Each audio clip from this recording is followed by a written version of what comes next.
Bon, il est 19h01, nous allons peut-être commencer. Oui, voilà, en effet. Donc voilà, bonsoir aux étudiants qui se connectent, pardon, aux élèves, aux lycéens qui se sont connectés pour suivre la soirée consacrée à trois filières. Voilà, on remercie chaleureusement nos trois intervenants de ce soir, ainsi que les deux étudiantes présentes pour présenter leur scolarité, donc dans les trois institutions présentes. Donc on a Madame Leblanc, puis Monsieur Peter, puis Monsieur Béag, pour nous présenter d'abord une licence langue et civilisation, culture et économie. Voilà. Ensuite, on passera aux études de journalisme à Strasbourg et enfin des études transculturelles européennes à Strasbourg toujours. On peut commencer donc, et sachant qu'à la fin, donc vous pouvez poser des questions dans la discussion, dans le chat, à l'écrit, et Monsieur Kuhn et moi nous chargerons euh, pendant le temps d'échange à la fin de relayer les questions, de les poser à l'oral. Donc voilà, les questions, écrivez-les dans le chat et on se chargera de les exprimer oralement à la fin des présentations. Moi, j'interviens en tant que responsable d'un cursus d'un double diplôme qui est une licence LLCER qui s'appelle Formation franco-allemande appliquée, culture et économie.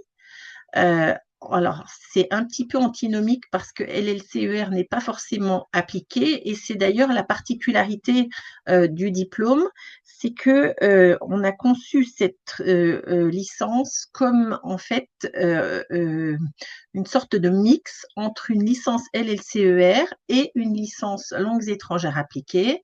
Et nous avons donc les deux composantes qui sont marquantes dans l'une et dans l'autre, culture et économie. Cette licence, elle se fait avec l'université de Wuppertal, qui est en fait une université qui se situe près de Düsseldorf et de Cologne. Le choix s'est fait parce que c'est une université avec laquelle nous travaillons depuis 1988, c'est-à-dire très longtemps, et on savait comment on pouvait travailler ensemble. On travaillait à l'époque dans le cadre d'Erasmus et on a voulu proposer à nos étudiants d'avoir deux diplômes à la sortie et donc de formaliser nos échanges qui passaient à quelque chose de diplômant.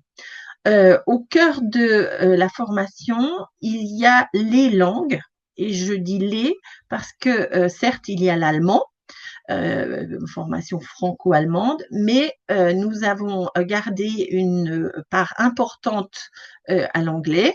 Qui nous paraît nécessaire de maîtriser dans le cadre des échanges visés. Ensuite, il y a la culture, c'est-à-dire la civilisation, la littérature, les arts visuels principalement, et nous travaillons aussi les relations interculturelles entre français et allemand. Ça, c'est plutôt le côté, je dirais, licence traditionnelle LLCER. Et puis l'économie, nous avons donc axé les cours suivis par nos étudiants sur économie d'entreprise, du marketing et puis également du commerce international sont les principaux éléments qui sont dans les données économiques. Ce qui est aussi intégré à notre cursus, c'est au minimum une mise en pratique des compétences acquises. À la fin de la deuxième année, il y a un stage qui est obligatoire et il est possible, mais non obligatoire, d'en faire un deuxième lorsque les étudiants sont à Wuppertal. La réalité est que la plupart des étudiants cherchent à le faire. Le stage se déroule soit dans une institution, soit dans une entreprise en lien avec le franco-allemand. Et la palette est assez large. Et puis, comme toute licence franco-allemande, hein, il y a un premier travail de recherche qui est fait à l'issue de la licence. L'idée qui est aussi au cœur de notre diplôme, c'est de faire en sorte que les étudiants soient le plus souvent possible ensemble pour travailler. Alors la première année, ce n'est pas le cas. Chacun reste dans son université d'origine, c'est-à-dire les Français à Besançon et les Allemands à Wuppertal, même si dans le cadre dans le cas des étudiants à Bibac, ils peuvent également choisir l'inverse. En deuxième année, les étudiants de Wuppertal sont à Besançon et en troisième année, les étudiants sont tous à Wuppertal. Et dans ce cas-là, lorsqu'ils sont en mobilité, ils bénéficient d'une bourse de mobilité de l'université franco-allemande à laquelle s'ajoute la bourse Erasmus, mais la bourse de l'université franco-allemande, elle est aussi importante lorsque l'on choisit de faire son stage de deuxième année ou bien de troisième année à l'étranger, puisque l'université franco-allemande finance ce type de déplacement.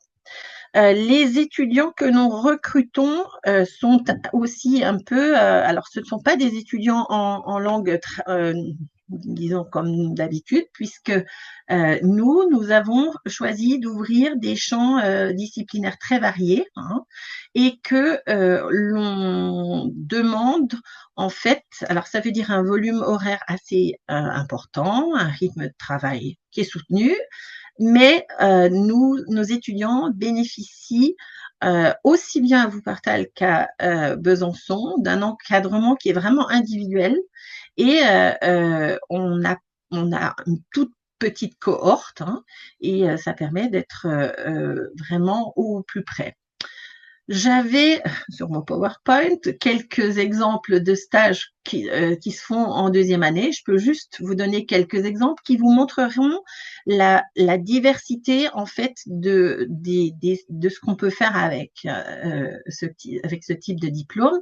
Nous avons eu par exemple quelqu'un qui faisait de la recherche et analyse de marques pour des entreprises. À Düsseldorf. Nous avons quelqu'un qui est allé travailler à l'Institut français à Bonn pour la promotion des échanges universitaires franco-allemands. Je vais me limiter à 3 exemples, comme ça sera plus acceptable.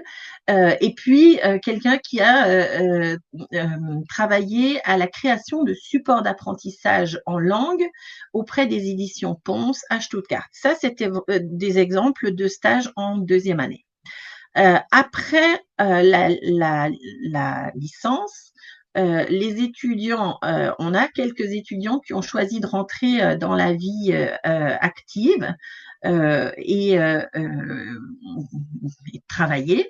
C'est pas forcément ce que nous conseillons, même si finalement, avec le retour, on a l'impression que ceux qui le font, ce choix, ne s'en plaignent pas. Mais la licence franco-allemande ouvre à la poursuite d'études. Alors, j'ai aussi relevé quelques exemples.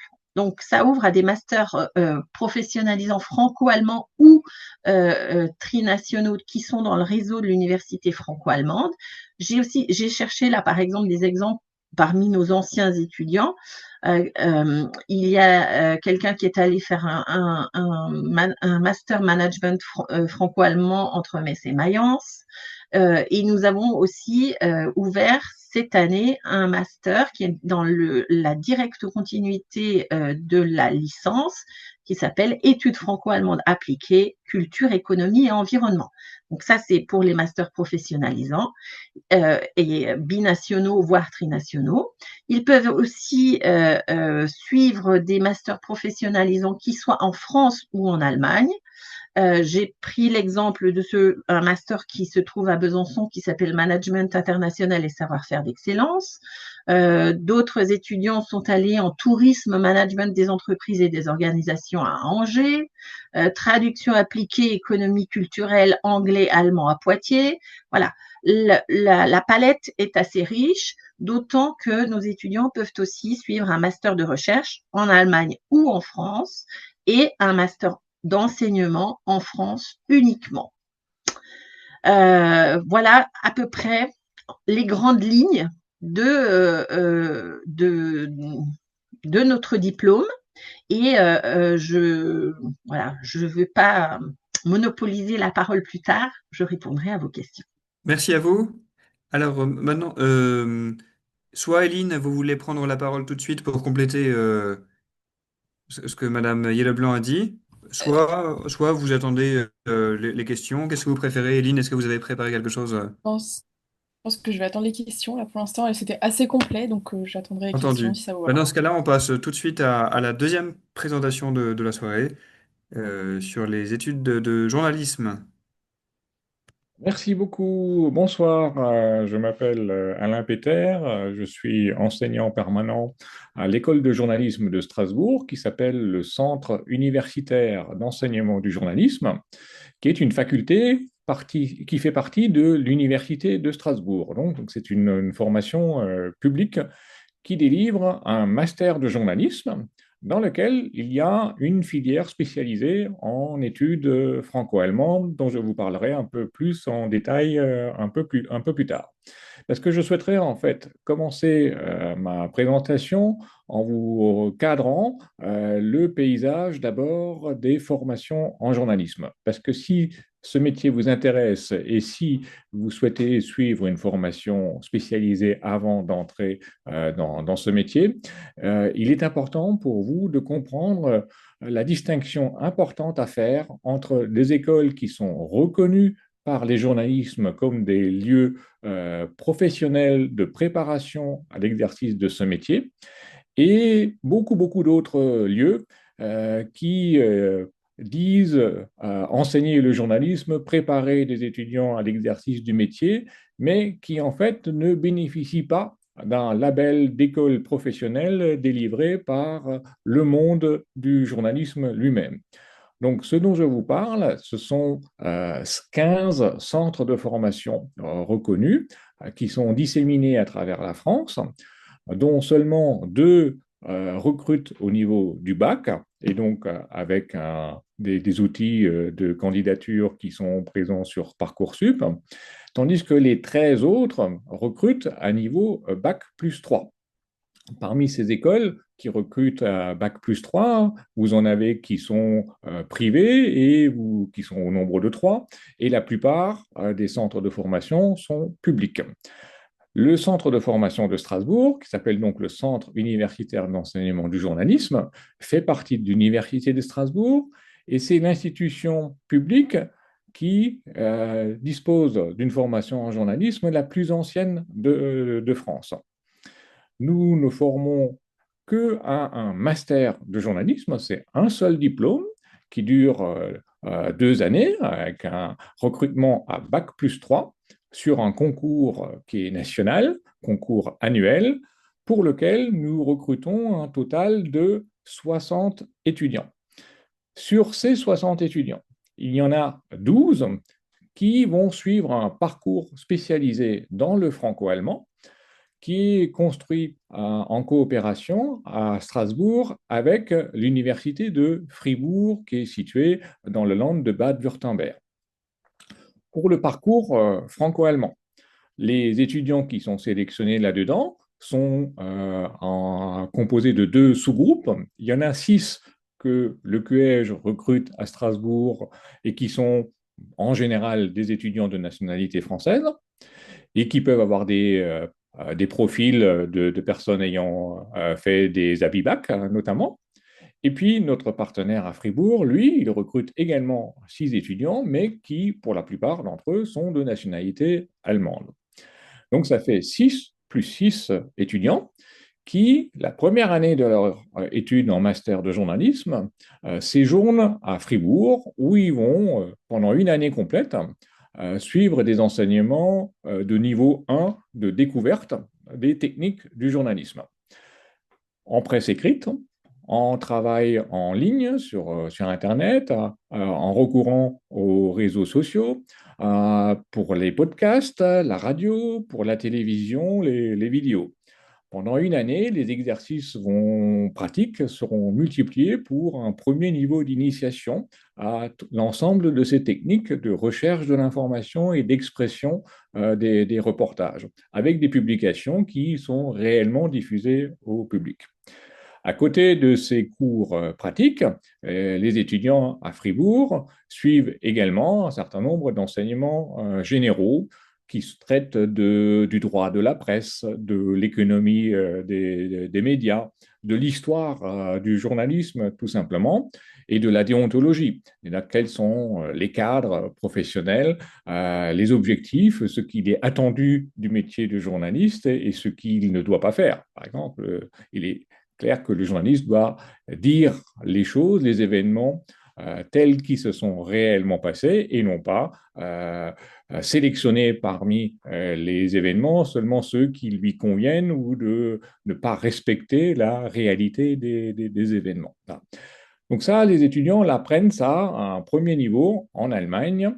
Puis arrive le moment de l'été, entre la première et la deuxième année de formation, où ils sont amenés à faire des stages obligatoires de 2 mois pendant tout l'été dans des rédactions qui peuvent être en France ou bien qui peuvent être en Allemagne. Ces stages ne sont pas en réalité des stages, ce sont en fait des remplacements d'été. C'est-à-dire que pendant que les étudiants, pendant l'été, travaillent, ils occupent des postes qui sont libérés pendant cette période par des journalistes qui, eux, partent en vacances. Comme ils remplacent les journalistes qui sont partis en vacances, ils sont payés pour un salaire de débutant pour le travail qu'ils effectuent dans ces rédactions. Et les rédactions acceptent de prendre les étudiants de notre formation parce qu'ils savent que pendant la première année de formation, ils ont acquis les bases qui leur permettent de remplir les tâches qui peuvent leur être demandées pendant l'été. C'est pour ça que c'est important de comprendre que c'est dans un cadre de formation professionnelle reconnu par les médias et par les journalistes comme un lieu où on forme vraiment des étudiants à l'exercice du métier. Une fois que cette période estivale est terminée, la deuxième année de formation commence, cette fois à Strasbourg. C'est-à-dire que les 12 étudiants du parcours franco-allemand qui étaient pendant toute la première année de formation à Fribourg vont maintenant déménager et venir à Strasbourg pour suivre l'intégralité de la deuxième année de formation à Strasbourg. Et cette fois, à la différence de la première année, ils vont se spécialiser dans l'un des 3 grands secteurs médiatiques qui sont soit la presse écrite et en ligne, soit la radio et l'Internet, soit la télévision. Et dans la télévision, il y a encore 2 sous-catégories. Il y a ceux qui se spécialisent plus particulièrement à l'utilisation de la caméra, à l'enregistrement des images. C'est ce que l'on appelle les journalistes reporters images. Et puis, il y a les rédacteurs, rédactrices télévisées. Ça, ce sont les personnes qui posent les questions, qui présentent les reportages et qui peuvent être vus par les spectateurs quand ils présentent leurs reportages sur le terrain. Voilà, donc pendant la deuxième année de formation, les étudiants, une fois qu'ils sont versés dans une de ces spécialités, multiplient les exercices, ne font que des exercices en permanence toutes les semaines. De temps en temps, ils font un stage dans une rédaction. Et puis, au bout de la formation, ils ont le diplôme et ils exercent immédiatement le métier de journaliste. Ils n'ont pas comme vocation de faire autre chose comme étude après leur formation au QEJ. Le but des étudiants, quand ils se présentent au concours, c'est de le réussir parce qu'ils veulent apprendre le métier dans une école professionnelle. Et une fois qu'ils ont acquis les clés qui leur permettent d'exercer ce métier, et une fois qu'ils ont trouvé les contacts, une fois qu'ils ont les adresses, là où ils savent qu'ils vont pouvoir candidater et avec de bonnes chances d'être recrutés, à ce moment-là, ils vont travailler, ils entrent sur le marché du travail. Donc l'objectif, ce n'est pas après un master en journalisme au QEJ, de poursuivre encore des études vers un autre master ou bien pour aller encore plus loin, pour faire des recherches sur les médias. Le tout est tourné vers la pratique, l'apprentissage des techniques pour exercer le métier. Alors, je reviens un peu au début de cette formation, c'est comment est-ce qu'on rentre dedans. Je disais que c'est par un concours. Alors, pour les étudiants qui sont intéressés par la filière spécifique franco-allemande, il faut chaque année, avant le 20 janvier, pour cette année, c'est déjà un peu trop tard, mais ça, je parle à un public qui doit encore attendre quelques années avant de présenter sa candidature, hein. Mais donc, chaque année, en janvier, il y a les inscriptions au concours.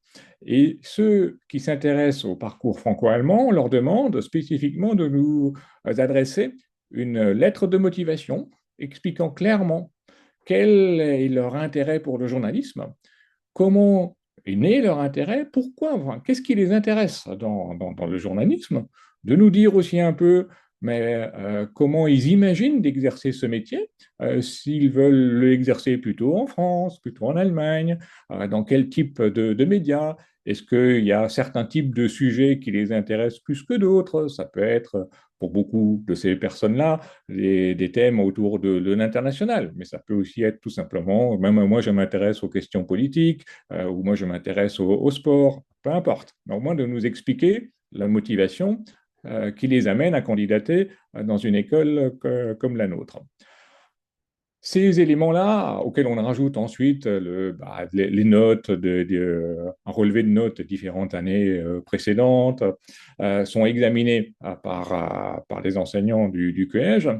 Et puis, le candidat est amené à venir discuter devant un jury composé de 2 ou 3 personnes, des enseignants comme moi et des journalistes également, qui à ce moment-là vont questionner le candidat pendant à peu près une demi-heure à la fois sur sa connaissance de l'environnement médiatique, du travail des journalistes. Est-ce qu'il a déjà eu des expériences, des stages dont il peut nous dire à quoi ils ont servi et qu'est-ce qu'il a pu comprendre du métier à ces occasions-là? Est-ce que le candidat a eu l'occasion de discuter avec des journalistes sur leur métier? Alors ça, c'est une première partie de l'entretien. La deuxième partie, elle va porter sur une vérification des connaissances de la culture générale du candidat. C'est beaucoup de questions qui sont posées à un rythme plutôt rapide pour vérifier quel est le degré de connaissance que le candidat est capable de mobiliser. Et est-ce que ces réponses, elles sont cohérentes, elles sont justes ou pas? Est-ce que son propos, il est clair ou pas? Voilà. Donc, tous les candidats passent à travers ce filtre.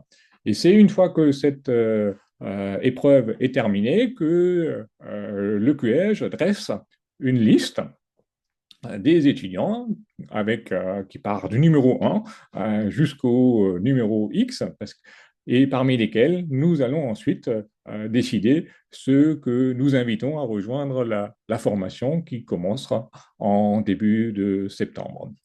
Voilà, l'essentiel vous est dit. Peut-être encore un tout petit mot avant de céder la parole au prochain exposant sur ce que deviennent les personnes qui ont suivi la formation.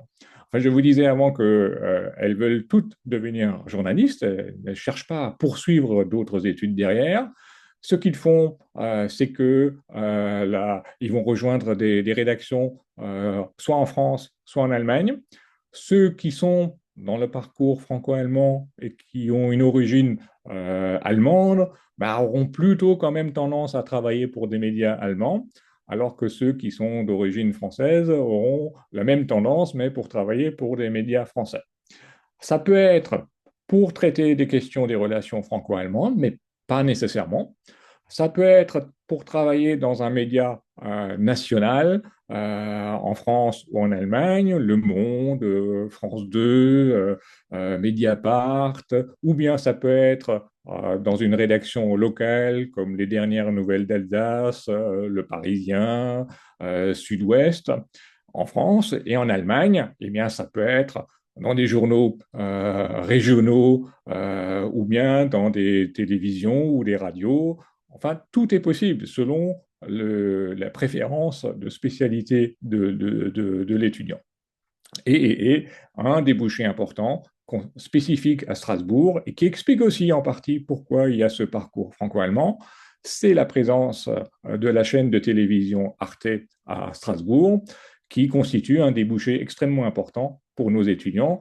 Et cela explique pourquoi beaucoup des étudiants du franco-allemand à Strasbourg, en fait, se spécialisent durant la formation dans la télévision, parce qu'ils le font avec l'idée que derrière, c'est la possibilité de rejoindre la télévision Arte qui se présente à eux. Voilà, pour des questions que vous auriez, n'hésitez pas à les poser vers la fin de notre rencontre. Merci, monsieur, pour tout cet exposé très complet déjà. Donc, je passe la parole à monsieur Péag. Voilà, suis en train de partager mon écran. Alors, bon, ben, bonjour à tout le monde. Alors moi, j'aime bien, je vous le dis tout de suite, parler en voyant les gens. Donc, si jamais il y a des étudiants ou des élèves, pardon, qui veulent allumer leur caméra, ben, je m'en réjouirais. Sinon, évidemment, ça n'est pas une obligation. Mais je tenais à le dire, je trouve que c'est important. Et voilà. Donc, moi, je vais vous présenter un diplôme un peu particulier. Je passerai ensuite la parole à Yulia, qui est en première année chez nous à Strasbourg et qui pourra, si elle le souhaite, présenter un petit peu ce qu'elle y fait. Et peut-être, sinon, attendre les questions tout simplement. Donc voilà, donc j'ai dit la première chose, c'est un diplôme qui est rattaché à l'Université de Strasbourg, mais il est aussi rattaché à deux autres universités qui sont les universités de Flensburg, Europa Universität Flensburg et l'université de Malaga. C'est donc un diplôme qui est un diplôme trinational que je vais vous présenter. Donc là, sur mon PowerPoint, ce que vous voyez derrière, c'est une photo du port de Flensburg. Voilà. Là, je vous fais, alors ça va être, ne vous inquiétez pas, ça, un sommaire comme ça a l'air toujours très ambitieux. Ce sont des points qui sont assez rapides, qui seront assez rapidement présentés. Je vous présenterai d'abord ce que c'est que cette licence ETE, et puis ensuite cette spécificité qui est une vraie mobilité. Ce que j'appelle une vraie mobilité, c'est qu'en fait, pour le dire très simplement, sur une licence en 4 ans, je vais expliquer pourquoi 4 ans.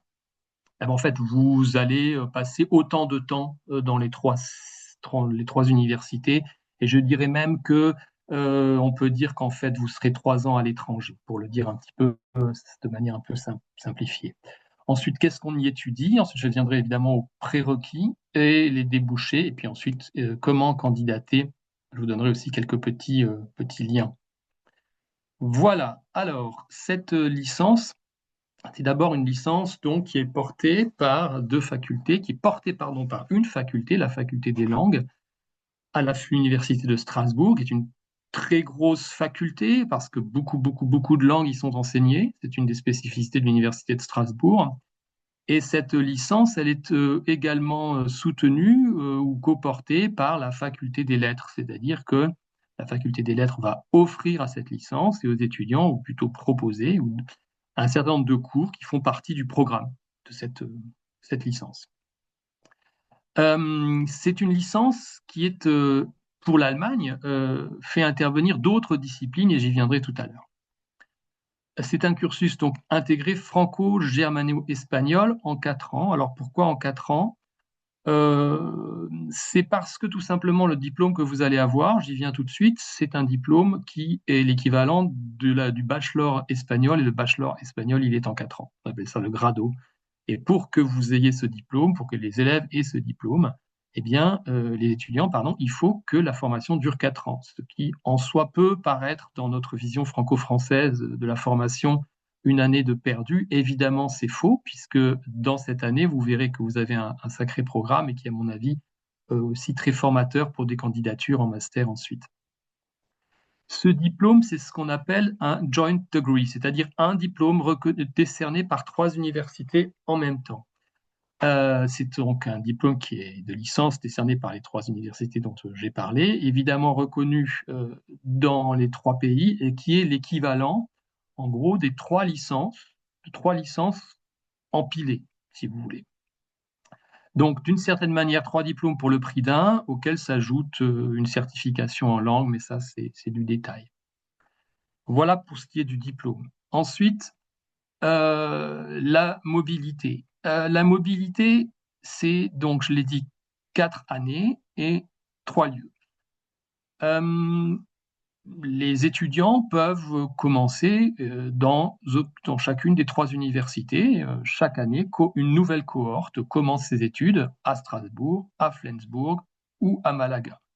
Si on part un petit peu dans la perspective qui est la nôtre, qui est celle d'étudiants, donc d'élèves à BIBAC, pardon, en France, admettons, le cas le plus courant, c'est que vous allez commencer vos études à Strasbourg. La première année se passera à Strasbourg. À la fin de la deuxième année, en fonction du niveau de langue dans chacune des 2 langues étrangères du diplôme, il y en a 3, mais les 2 langues principales, c'est l'allemand et l'espagnol, vous l'aurez compris, sur la base des résultats et puis sous la base en échange avec le responsable pédagogique, vous commencez par passer par Flensbourg, 1 an à Flensbourg, et ensuite Malaga, ou le contraire. Voilà, donc c'est pour ça que le parcours, je dirais, un peu traditionnel, c'est Strasbourg d'abord, Flensbourg ensuite, notamment pour les étudiants à BIBAC, et Malaga en 3e possibilité. Et à cette année, au moins une étudiante chez nous qui m'a dit qu'elle allait commencer par Malaga, je crois.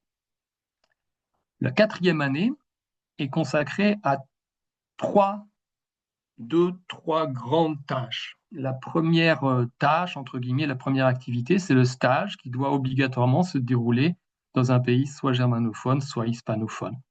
C'est un stage de 2 mois minimum dont on demande à ce qu'il soit organisé ou qu'il ait lieu dans des structures qui sont en lien avec le profil du diplôme. Et je vais revenir ensuite à ce profil qui, évidemment, a trait à l'Europe et à la culture, vous l'aurez compris. La deuxième partie de cette 4e année, c'est un mémoire qui est copiloté, donc c'est un mémoire qui est codirigé par 2 collègues de 2 des 3 universités. Donc là aussi, je dirais que jusque dans la rédaction d'un mémoire, très tôt, on fait ce qu'on appelle une co-direction en master, sur le principe vraiment de l'échange et du partenariat avec nos collègues. Alors c'est une formation qui est labellisée, qui a le label de l'université franco-allemande de l'UFA, qui permet aux élèves un certain nombre d'avantages. L'avantage le plus visible et le plus, comment dire, attractif d'une certaine manière, évidemment, c'est cette bourse de 350 € par mois et c'est une nouveauté pour l'université franco-allemande, c'est un dispositif qui existe depuis très peu de temps. En fait, cette bourse de 350 € par mois vaut pour les 3 années. Enfin, les 2 années, l'année en Allemagne, mais aussi l'année en Espagne, et aussi pendant la durée du stage, puisque le stage se fait à l'étranger. Donc je dirais que alors à cette bourse de 350 € par mois s'ajoute l'aide Erasmus. J'en parle pas plus avant parce qu'on va pas parler simplement de chiffres, hein, mais c'est aussi quelque chose qui est important parce que c'est vrai que c'est très bien de proposer des tas de diplômes à l'étranger, etc. Mais encore faut-il aussi se soucier du fait que les étudiants puissent y avoir accès d'un point de vue financier. Juste 2 petites cartes pour vous dire un tout petit peu où ça se trouve tout ça. Donc Malaga, en bas, tout à fait en bas, en Espagne, vous avez une jolie photo du port de Malaga et de son université et du centre-ville, voilà, pour ceux qui ne connaissent pas. Et alors, par contre, Flensbourg, c'est tout à fait au nord, en dessous du mot Danemark, à la frontière du Danemark. C'est une petite ville, évidemment nettement plus petite que Malaga. C'est une petite ville qui est très agréable, même s'il peut y faire un temps légèrement pluvieux de temps à autre, mais qui a la grande avantage, outre le fait d'être proche du Danemark, qui est aussi la grande avantage d'être près de Hambourg, qu'on gagne en 1 heure, 1 heure et quart, avec un ticket dans vos droits d'inscription à Flensbourg, vous avez un billet pour voyager à travers l'Allemagne dans les trains régionaux, donc vous pouvez aller à Hambourg. Qu'est-ce qu'on y fait dans cette licence? L'Europe dans une perspective culturelle. Et certes culturelle au sens large, alors quand on entend par culture, j'entends les langues, leurs pratiques, leur fonctionnement, la littérature, les arts, les médias, ce qu'on appelle en cursus de langue des civilisations la civilisation, c'est-à-dire comment un pays, l'histoire d'un pays, son fonctionnement, mais également institutionnel. Voilà, on ne fait pas d'économie. On ne fait pas de. C'est vraiment quelque chose que j'insiste beaucoup là-dessus. Ce n'est pas un diplôme qui forme à des carrières dans le commerce international ou dans le commerce européen, ni des diplômes qui vous forment en sciences politiques. Vous allez croiser les sciences politiques, c'est sûr, mais ça ne constitue pas un des points d'ancrage de ce diplôme. Et nous avons des ambitions différentes, en fait, en termes de formation que ce qui existe dans la salle d'à côté ou dans d'autres endroits. Donc, en quelques mots-clés ici à Strasbourg, vous allez suivre, donc les gens vont suivre des cours de langue, d'allemand, d'espagnol et d'anglais, des cours de littérature, espagnol, allemande, française, des cours de civilisation, l'Espagne et l'Allemagne. Voilà, des cours de formation aussi méthodologique. À Malaga, en L2 ou en L3, les cours de langue se poursuivent. Les cours portent principalement sur les institutions internationales. C'est pour ça que j'ai dit tout à l'heure, on croise un petit peu les sciences politiques, l'histoire de l'Europe, l'histoire de l'art. Et à Flensburg, des cours de langue, c'est-à-dire qu'il y a une véritable continuité dans la formation en langue. Des cours liés à la traduction, à la traductologie, et ce qu'on appelle les transferts culturels, culture européenne en général. L'idée dans cette diplôme, c'était qu'on évite surtout de faire chacun à peu près la même chose, quoi. Donc, en fait, l'idée, c'est que chacune des universités arrive un petit peu avec ses traditions de formation. À l'université allemande, on étudie indépendamment du sujet, on étudie différemment que dans une université française. C'est ça aussi qui nous intéresse. Pour nous, l'Europe, c'est aussi ça, se confronter à des systèmes universitaires aussi différents. Et voilà. Alors, j'ai dit tout à l'heure, je reviens peut-être là-dessus, qu'il y a une véritable progressivité en langue. C'est l'idée. C'est-à-dire que chacune des universités, dans les langues du diplôme, français, allemand, espagnol, a pour mission de vous amener à la fin de la première année, de chaque année, à un certain niveau, et l'université suivante va, entre guillemets, vous prendre pour qu'il y ait une véritable progressivité en langue. Alors, la question, c'est évidemment de savoir qu'est-ce qui est attendu en termes de langue, justement. Alors, parce que c'est évidemment pas facile, je sais que c'est très compliqué dans les établissements qui offrent la structure, la filière Abibac, d'avoir aussi la possibilité de donner aux étudiants, enfin la possibilité d'avoir une langue supplémentaire pour des raisons diverses et variées. Ça n'empêche pas que on a de toute façon beaucoup de candidats et qu'il y a d'autres moyens d'avoir le niveau requis à l'entrée de ce diplôme. J'explique tout de suite.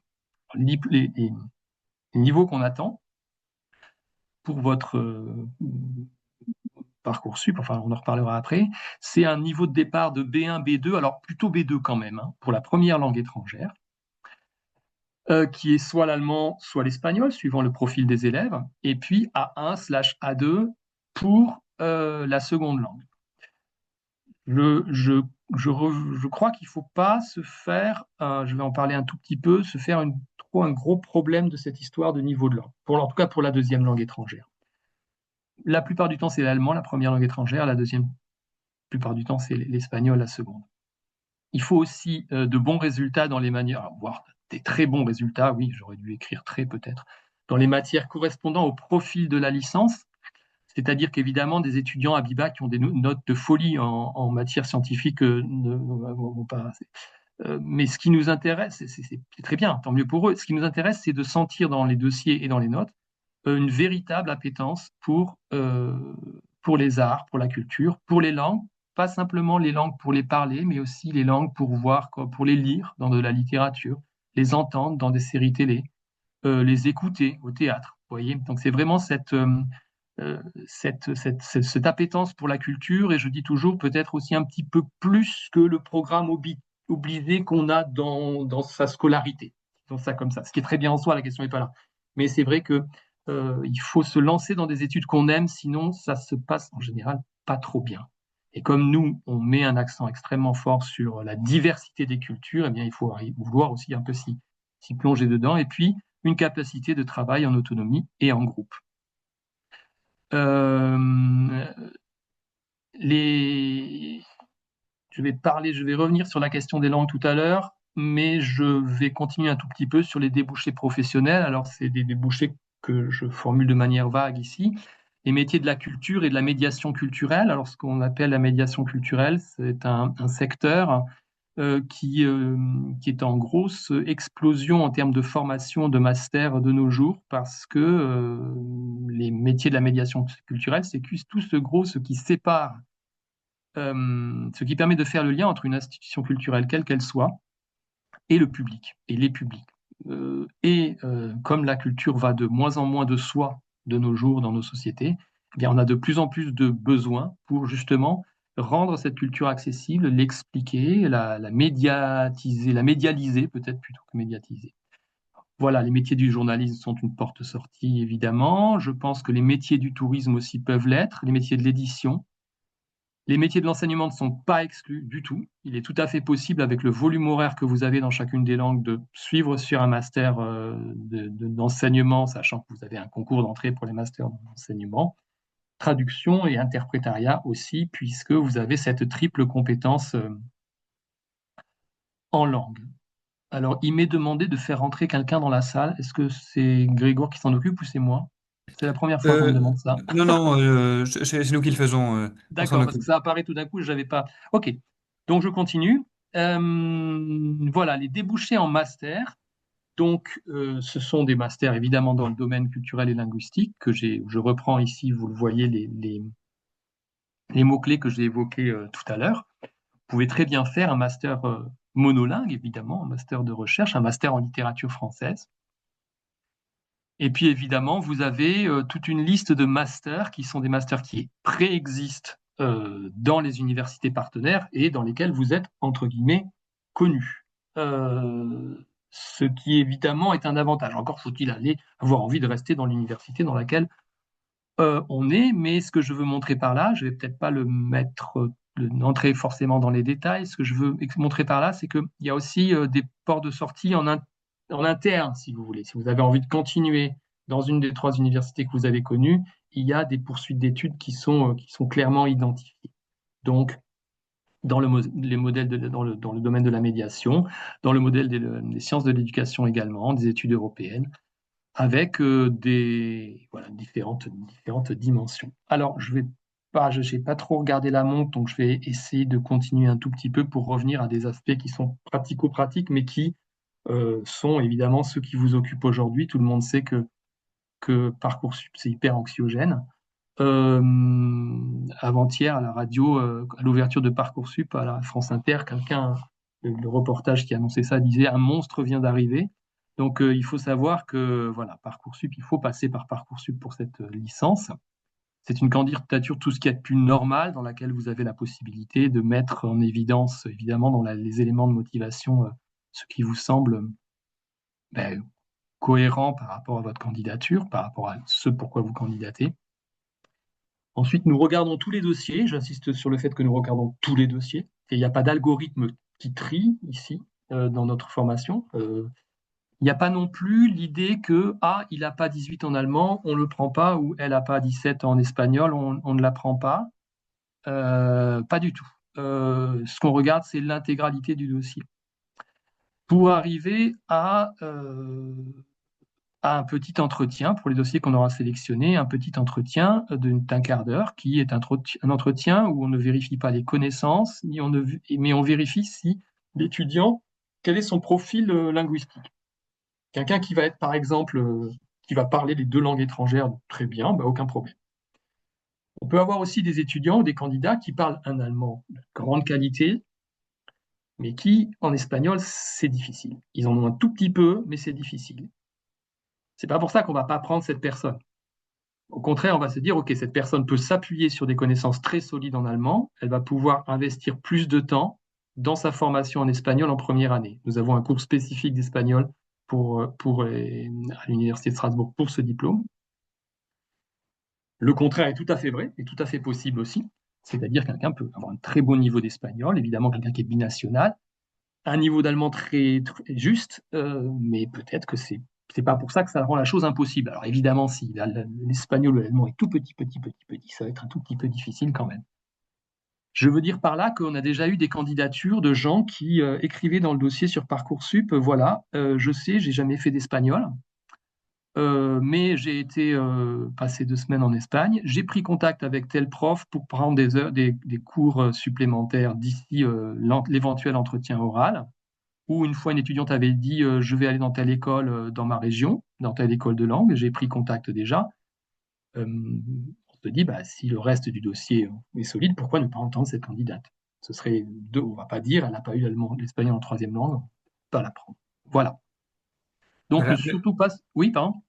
Pardon, sans vouloir vous couper, Oui, si vous j'arrête. voulez bien conclure en une minute, Voilà, j'arrête. pour Donc, qu'on ait je le vous temps ai mis. d'entendre nos étudiants Ouais, aussi. excusez-moi, vous avez bien fait de m'interrompre. Voilà, j'ai mis pour ceux qui peuvent le recopier, qui veulent le recopier, j'ai mis les informations concernant cette formation et puis peut-être un lien aussi vers un rappel des journées des universités à Strasbourg le 5 et 6 février. N'hésitez pas. Voilà, excusez-moi, j'avais dit que je ferais 10 minutes, comme d'habitude, j'ai fait plus. Désolé. Non, en même temps, vous avez déjà répondu en fait à une question qui a émergé dans le chat à propos Ah, c'est bon. justement du niveau attendu en espagnol s'il n'a jamais fait l'espagnol auparavant. Hein. Donc là, vous avez déjà répondu à l'étudiant. Voilà, ok. Et vos exposés et aussi les supports sont enregistrés. Donc, D'accord, tous les autres étudiants qui n'ont pas pu assister ce soir à notre réunion parce qu'ils avaient d'autres rendez-vous, ils ont passé dans une autre salle, pourront quand même consulter hein, cet d'accord, enregistrement et ça sera fait. Donc, du coup, ça va être rediffusé ok, auprès d'un autre public encore. Parce que moi, par exemple, j'ai des élèves qui ce soir ne peuvent pas venir assister à ce rendez-vous et donc, du coup, ils vont consulter cet enregistrement plus tard. d'accord. Et on peut écouter maintenant Yulia, je crois.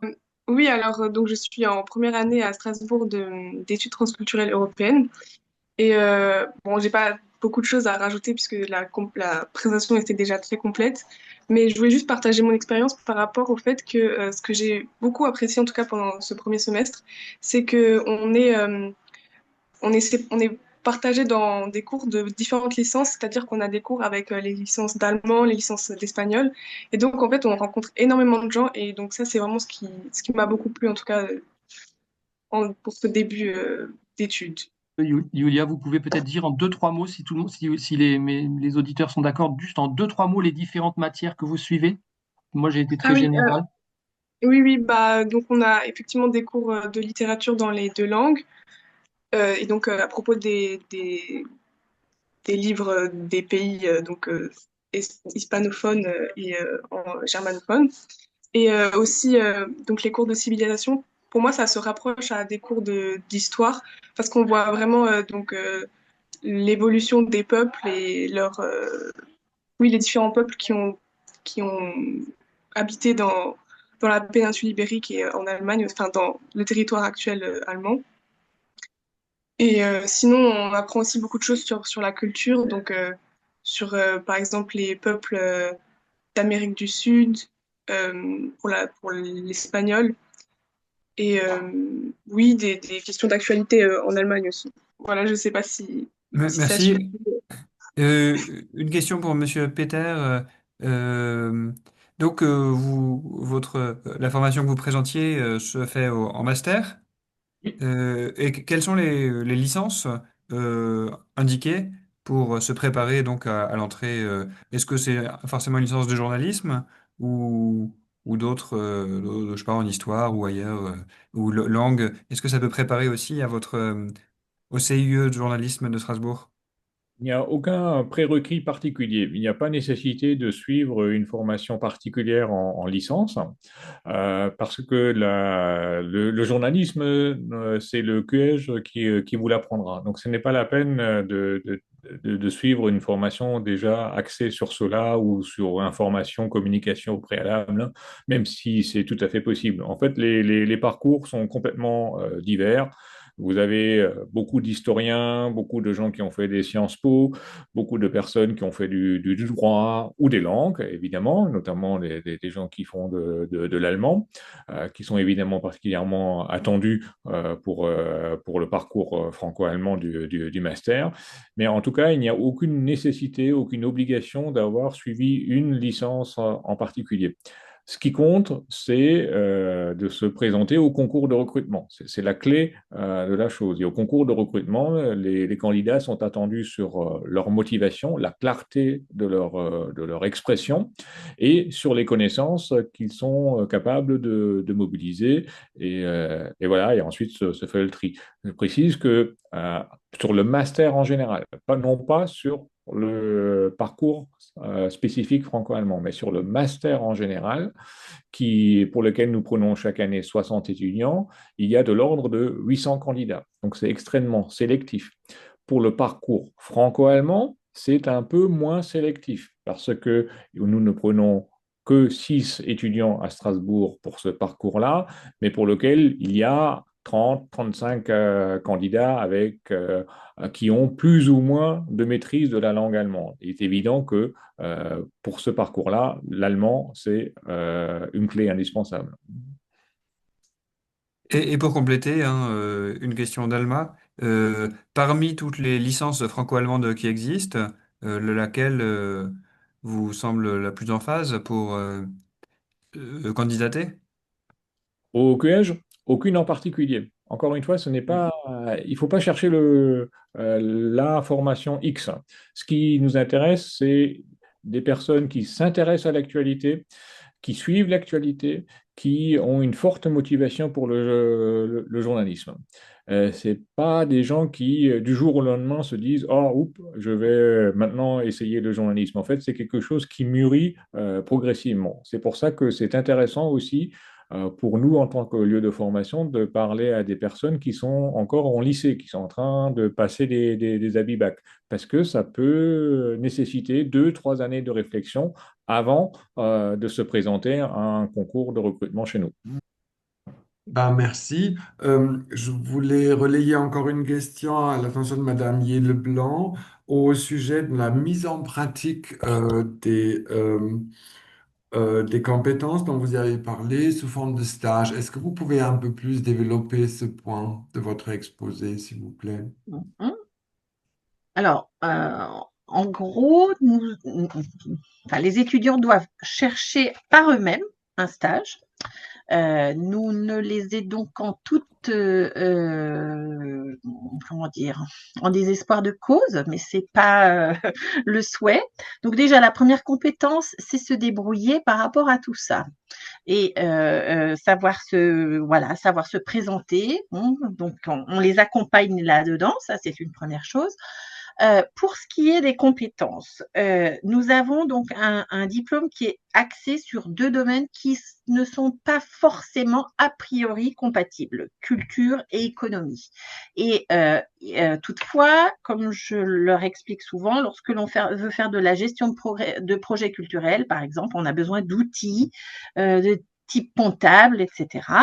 Et on leur demande de choisir un domaine qui les intéresse plutôt justement dans le culturel ou dans une entreprise, par exemple, et d'aller expérimenter ce milieu et ce qui sera mis comment dire, les compétences, ça peut être des compétences comptables, marketing.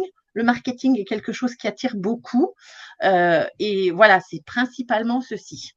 Et linguistique, bien évidemment, aussi, et interculturel. En fait, on ne peut pas séparer. Voilà. C'est global et souvent, c'est une première approche d'ailleurs du milieu professionnel. Hein, et c'est une découverte. C'est un stage qui doit se faire sur 2 mois et quelque part, c'est pour certains étudiants, c'est vraiment la première fois qu'ils sont face au monde du travail.